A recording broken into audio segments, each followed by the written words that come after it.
Kajian aspek lingkungan hidup.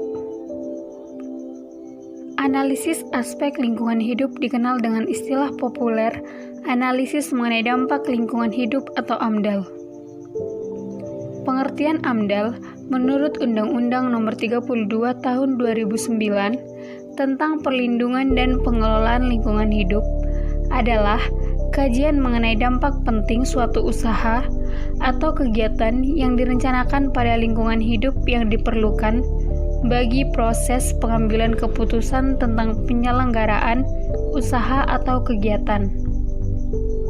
Adapun komponen lingkungan hidup yang harus dipertahankan dan dijaga serta dilestarikan fungsinya ialah sumber daya manusia, kualitas udara, keanekaragaman hayati, warisan alam dan budaya, kenyamanan lingkungan hidup, nilai-nilai budaya yang berorientasi dengan lingkungan hidup, serta hutan lindung, hutan konservasi, dan cagar biosfer. Adapun tujuan AMDAL adalah menduga kemungkinan terjadinya dampak dari suatu rencana usaha. Untuk itu, penyusunan AMDAL harus didasarkan pedoman penyusunan studi AMDAL. Yang pertama yaitu dengan mengidentifikasi semua rencana usaha. Yang selanjutnya, mengidentifikasi komponen-komponen lingkungan hidup. Selanjutnya, merumuskan rencana usaha, dan yang terakhir, mengevaluasi rencana usaha.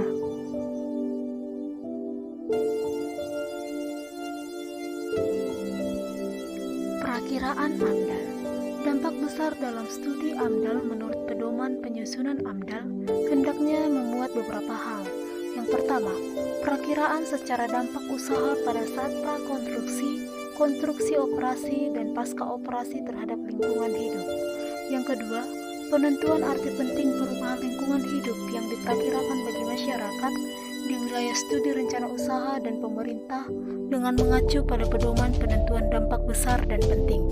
Yang ketiga, yaitu melihat perakiraan apa yang menjadi dampak langsung maupun dampak tidak langsung terhadap usaha yang dijalankan, baik itu terhadap komponen sosial, fisik, kimia, biologi, dan sosialnya. Yang keempat, yaitu telaah dilakukan berdasarkan masing-masing alternatif, yaitu baik terhadap alternatif lokasi maupun teknologi yang digunakan.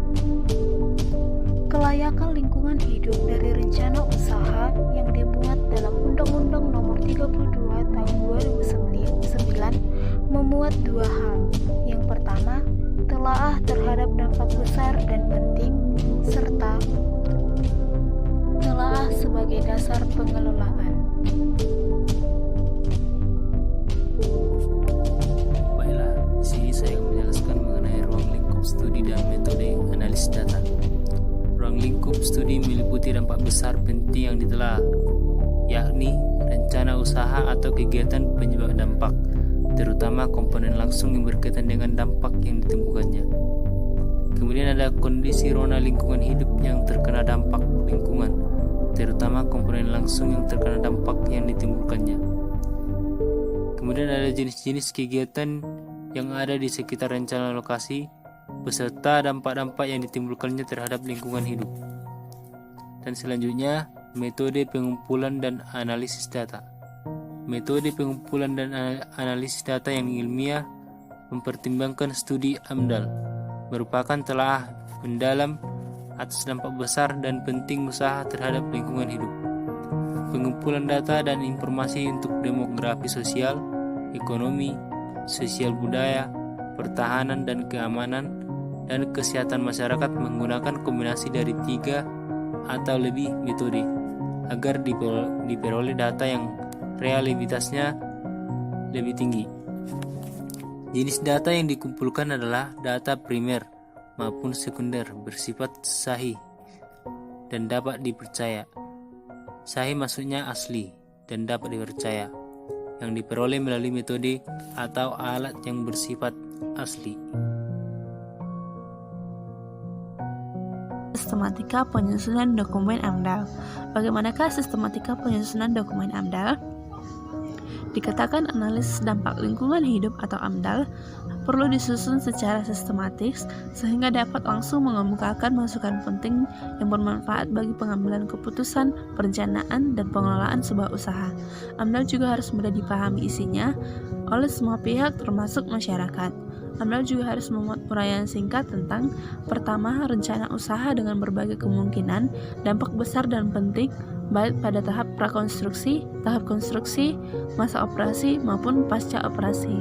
Kedua, keterangan mengenai kemungkinan adanya kesenjangan data, informasi, serta berbagai kekurangan dan keterbatasan yang dihadapi selama menyusun AMDAL tersebut.